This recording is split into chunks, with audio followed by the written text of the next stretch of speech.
Hello, everyone. My name is Melinda Hill, and I am a family and consumer science educator located in Wayne County.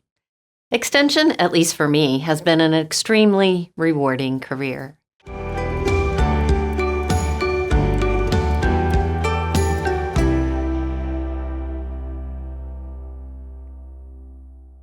I have been with this organization for more than 30 years in Wooster, Ohio, and I have been fortunate enough to work with many teams writing curriculum at the state and national level. There are so many layers to this organization, and there's so many possibilities that we can look at as you use the things that you're doing on a local level to be able to expand your programming. And so that's what we're going to be focusing on today.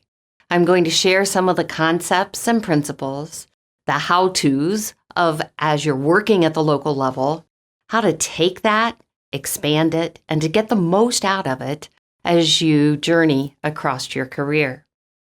When we think about all of what you have learned up to this point, we realize that teaching, research, and service are all going to be really important components to your programming success. As you begin to look at your performance evaluations and begin to fill in your VITA or reporting documents, you can look at where do I really want to be in 3, 5, or 10 years? Curriculum can play a very important role in helping you achieve those career goals. So when we think about looking at what we consider our objectives for today, we're going to have a lot of discussion around what curriculum is in the context of our current programming. And then we're going to explore what it is that we're doing right now that could be stepping stones into what that next layer of curriculum development might be. Does something that I'm just teaching or writing, is it something that I may be interviewed for? How does the work that I'm doing in the big scheme of things fit into curriculum development? In other words, how do I work smarter, not harder? How can I align myself with teams, mentors, coworkers, peers, and others in the community that may have some of the same interests that I do? How can we work together to make this a winning opportunity? So how do I know the components when I look at curriculum? Do I need to design it all the time, or can I just select it? Or what does it look like when I analyze the needs that are coming from the community and identify the teaching opportunities that I may already have? And then impact is a piece of that evaluation. So what kind of impact am I looking to make in the community? And that I just keep looking at the possibilities from one program to the next. When we tell our story, the work that is taking place in the community, then I think we can elevate the mission of Extension at every level. So before we go any further, we need to ask the question, what does curriculum mean to you? Today, we're going to break it down into formal curriculum and informal curriculum. Formal curriculum could include demonstrations or activities with detailed instructions, notes, materials, state-mandated requirements like beef quality audit or ServSafe, or even Master Gardeners.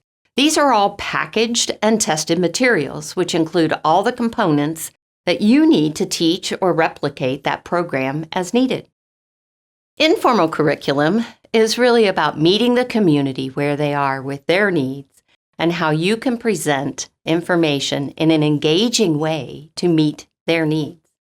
Maybe you're an A&R educator and you simply explain the difference between orchard grass or fescue grass. Or you're a 4-H educator and you explain how to run a meeting. So it's implementing a lot of those more formal things that you've read through in an informal way. Another example would be a walk-in client coming to the office with a question. Hopefully, we can guide this individual to the answers that they need. So now I'd like for us to take a look at this model because, in essence, what we've been talking about is what I've got to identify the issues are for phase 1 in planning. When I identify the issues within my community, and then I can identify what the solution is. Sometimes those are really easy. I know that there is a concern with food safety. Then I know what I need to be teaching. Then I can identify the target audience and what the specific groups are that are joining us and asking for the information. Can I look at the outcomes and the objectives and be able to manipulate them to be able to work with something that's already been developed? Or is this something that I need to look at a little broader and either refine or add to it? So once I've done that planning, and please don't rush through this part, take your time, involve your community. Then we can look at phase 2 or design and identify what component it is that I need to look for to design, talk about, and promote. When we design new curriculum, we need to ask ourselves, what are the gaps in our community and what activities and lesson plans can we deliver to fill those gaps? Then, when I've got that, I'm ready for phase 3, to implement. I'm ready to take it into the community and say, here's the pieces and parts to help us move forward to solve the problem, to gain more information, to raise your level of awareness, and to look at what a positive outcome might be. So when I implement it, then there's that phase 4, to measure and include that evaluation piece. You'll notice on the arrows of this chart, it goes both ways, because after every presentation or every piece of information that I put out there, I may receive an evaluation. And that evaluation could be as simple as a phone call. It could be a written evaluation. It could be something in front of a committee or group that I ask, does this meet your needs that we're looking for? This chart is a wonderful example to be able to look at throughout the year when I'm trying to set both my professional and my performance goals at the end of the year. I encourage you, print it out, keep it close. So another important tool in teaching and curriculum development is educator mentoring. We can't all know all the answers.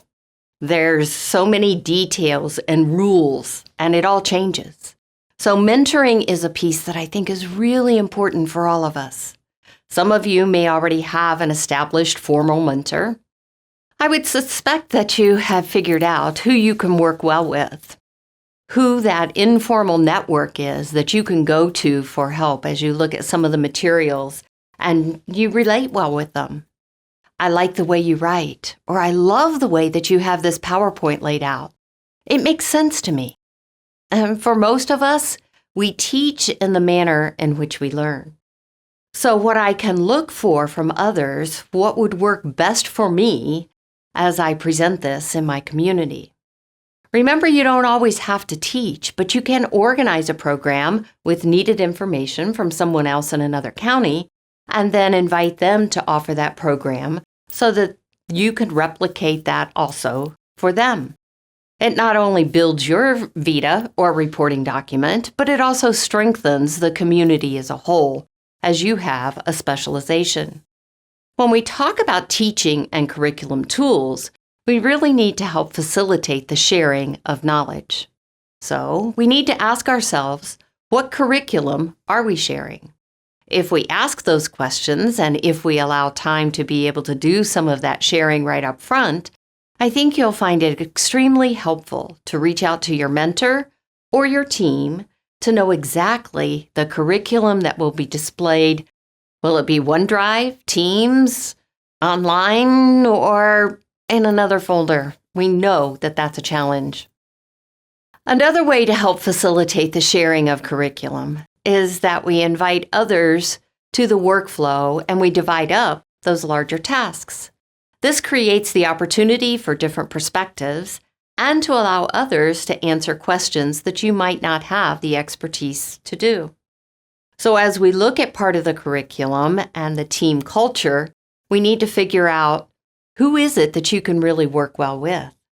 Who complements you as a teacher or as a writer, as a designer when it comes to the activities that may be involved? So sharing is just an essential piece to say, I don't have to do it all myself. I don't have to reinvent the wheel, but I can identify those that can help me get this material out there.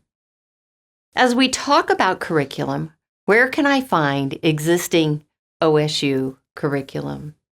For me, I can speak for things on the FCS side.